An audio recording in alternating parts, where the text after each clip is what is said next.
कैसे हैं आप लोग? हेलो फ्रेंड्स, कैसे हैं आप लोग? जय हिंद। आज की वीडियो में हम लोग जेपीएससी में सिलेक्शन कैसे होगा और इसकी तैयारी कैसे करनी चाहिए, इसके संबंध में वीडियो बना रहे हैं। जो भी एस्पायरेंट आज तक जेपीएससी के एग्ज़ाम में शामिल हुए हैं और जो नए स्टूडेंट जेपीएससी के एग्ज़ाम में शामिल होने वाले हैं, उसको हम लोगों अलग अलग तरीके से अलग अलग प्लान के तहत क्या करना चाहिए, कैसे करना चाहिए और जिससे उनको लाभ हो सके, उसके संबंध में वीडियो में बात करेंगे। यानी जो भी जेपीएससी के स्टूडेंट हैं उनको हम लोग दो भाग में बांटेंगे। पहला होगा कि 13वीं जेपीएससी तक तैयारी करने वाले स्टूडेंट और इस एग्ज़ाम में भाग लेने वाले स्टूडेंट, और पहली बार 14वीं जेपीएससी की नोटिफिकेशन 14वीं जेपीएससी के नोटिफिकेशन आने के बाद उसमें शामिल होंगे। यानी जो 13वीं जेपीएससी के एग्ज़ाम में शामिल हुए हैं वो स्टूडेंट, उनको भी हम लोग दो भाग में बांट सकते हैं। एक वैसे स्टूडेंट जो 13वीं जेपीएससी की पीटी क्वालिफाई कर चुके हैं, मेंस के एग्ज़ाम दिए हैं और मेंस के एग्ज़ाम का वेट कर रहे हैं और वह इंटरव्यू अवश्य देंगे। दूसरा वैसे स्टूडेंट जो 13वीं जेपीएससी के पीटी क्वालिफाई नहीं कर पाए, उस स्टूडेंट को भी हम लोग दो भाग में बांट सकते हैं। यानी वैसे स्टूडेंट जो बहुत ही कम मार्जिन से जेपीएससी की पीटी क्वालिफाई नहीं कर पाए, और दूसरा वैसे स्टूडेंट जो ज़्यादा मार्जिन से जेपीएससी की पीटी क्वालिफाई करने में रह गए। और इस प्रकार हम देखते हैं कि सभी स्टूडेंट को हम लोग दो भाग में बांट सकते हैं।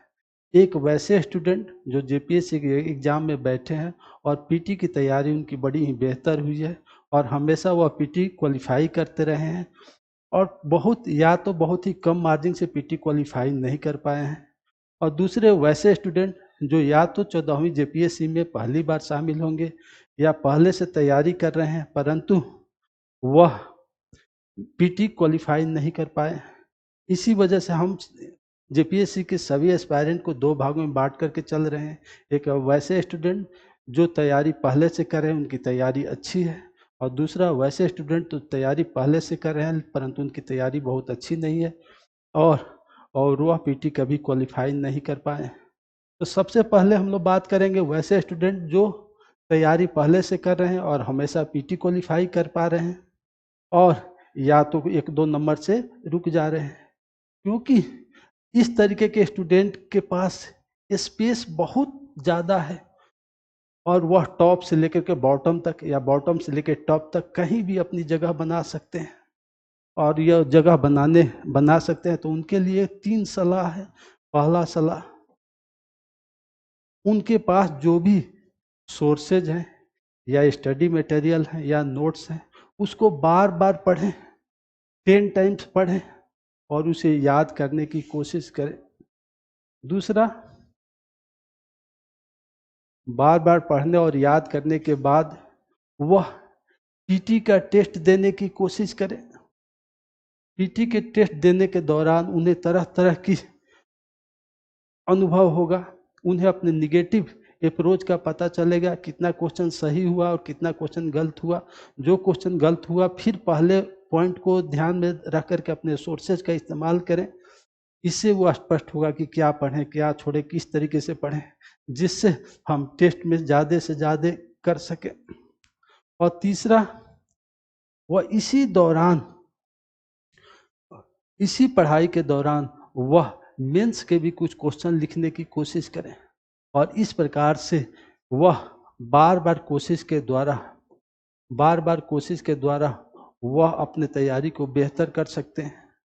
अब दूसरा, वैसे स्टूडेंट जो आज तक पीटी क्वालिफाई नहीं किए हैं या 14वीं जेपीएससी के नोटिफिकेशन आने के बाद वह पहली बार एग्जाम में शामिल होंगे, इस तरीके के स्टूडेंट के लिए स्पेस बहुत कम है। क्योंकि जो पहले से तैयारी कर रहे हैं उनकी तैयारी अच्छी है, वो बार बार पीटी क्वालिफाई कर पा रहे हैं, तो इनके लिए वह स्पेस बहुत कम है। और टॉप से लेकर बॉटम में कहीं जगह बनाने की कोशिश कर सकते हैं, और कोशिश करेंगे तो वह कोशिश सार्थक दिशा में प्राप्त हो सकती है। इनके लिए भी चार सलाह है। पहला सलाह, अपने सोर्स, स्टडी मटेरियल या नोट्स को बेहतर करने की कोशिश करें, और इस दौरान वह किसी बुक का सहारा ले सकते हैं या किसी कोचिंग के मटेरियल को बड़े ही बेहतर तरीके से लेकर अपने सोर्स और अपने नोट्स को बना सकते हैं। दूसरा, इस नोट्स के ऊपर अपने समझ को विकसित करने के लिए वह 2 कदम उठा सकते हैं। पहला कदम हो सकता है स्वयं के द्वारा, यानी इटसेल्फ अपनी तैयारी को बेहतर कर सकते हैं, और दूसरा किसी कोचिंग का मदद ले सकते हैं। कोचिंग की मदद के द्वारा उनकी तैयारी बड़ी ही बेहतर हो सकती है। निर्णय उनके ऊपर है कि वह किस तरीके से इसकी तैयारी करना चाहते हैं। तीसरा कदम, उसके बाद उनको भी उनको भी पीटी का टेस्ट देना चाहिए, और टेस्ट देने के दौरान उन्हें यह देखना पड़ेगा कि कितना क्वेश्चन सही हुआ है। पीटी की मेरिट जितनी जाती है उतना क्वेश्चन मेरा सही हो रहा है या नहीं हो रहा है। यदि क्वेश्चन सही हो रहा है तो ठीक है, नहीं हो रहा है तो क्यों नहीं हो रहा है। फिर से जो क्वेश्चन सही नहीं हुआ है उस चीज़ों को अपने नोट्स के द्वारा पढ़ने की कोशिश करें, और बार बार पढ़ने से उनको अपनी कमियां, निगेटिव अप्रोच क्या है उसकी समझ आएगा, और उसको धीरे धीरे दूर करते हुए चले जाएंगे, और जब दूर करते हुए जाएंगे तो उनकी तैयारी बेहतर हो सकती है। चौथा, इसी दौरान वो भी स्टूडेंट अपने मेंस के कुछ क्वेश्चन लिखने की कोशिश करें, जिससे उनके कंसेप्ट आधारित चीज़ों की तैयारी होती जाएगी और वह कंसेप्ट को बेहतर करेंगे, और इस प्रकार से वह अपनी तैयारी को बेहतर कर सकते हैं। और इस तैयारी के दौरान आप जो भी निर्णय करना चाहें वो स्वतः कर सकते हैं, क्योंकि आप इटसेल्फ यानी स्वयं के द्वारा भी तैयारी कर सकते हैं, किसी कोचिंग का सहायता ले सकते हैं, और इसके द्वारा आप तैयारी कर सकते हैं। इसी दौरान हम लोगों ने 2 चीज़ें करने की कोशिश किया है। एक तो पीटी का टेस्ट शुरू करने जा रहे हैं। इस पीटी के टेस्ट में 10 टेस्ट होंगे। इन 10 टेस्ट में 5 मॉड्यूल में टेस्ट होगा और 5 फुल लेंथ टेस्ट होंगे। इस फुल लेंथ टेस्ट में 3 फर्स्ट पेपर के टेस्ट होंगे, फर्स्ट पेपर के बाद 2 सेकंड पेपर के टेस्ट होंगे।